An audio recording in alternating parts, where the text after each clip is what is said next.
Di alamsay Afrique kalo tile mugani kononto samba fla ani mugani kile amunu me kan fle Mali kono ani Mali koka ambo fo sigoro la ne aka bi kuna foli wati seli Mali kibaru jabarani keneka au bisimilay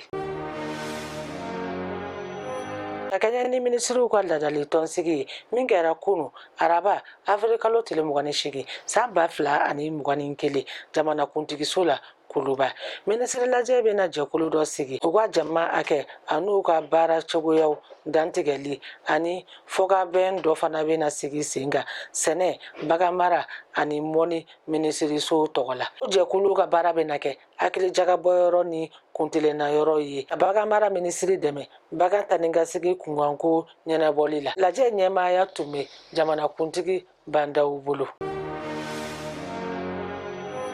Nantara lakana ko kibaru yawla basige baliya kelali siratige wula gouvernement yi mobili kɛmɛ fila ni mugani fila sɔrɔ kadi jamana lakana bawma tota pick-up kɛmɛ fila ni mugan ani njila sanuyala fila ni mobili nunu sana jamana yɛrɛ ka foroba nafolo la sariya min tara jamana kɔnɔ lakana siratigɛlu olu waleyali okumun kɔnɔ mobili nunu dili lajɛ ɲɛmaya tun bɛ furancɛ fanga jamana kuntigi danga colonel Asimu Goyita bolo kunu araba avril kalo tile mugani shegi san 2021 jeunesse dukɛnɛ la Tom Gorobugu ministre Nyama Muktar Wani ani ministre Chama fana tumbi akeneka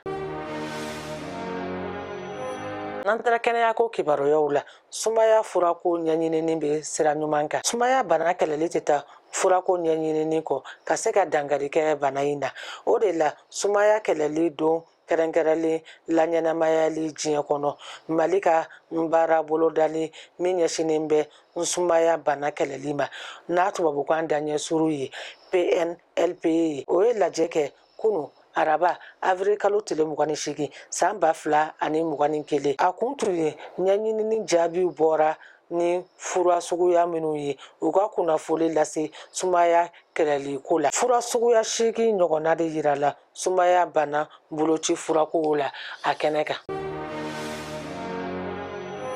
ne tun ye aw ka bi kunnafoli bakurubaw ye an bɛ dugawu kɛ ala ka sɔngɔli tɛmɛ ko ɲuman di an ma a k'an bɛn wagati wɛrɛ la nin kɛnɛ kelen kan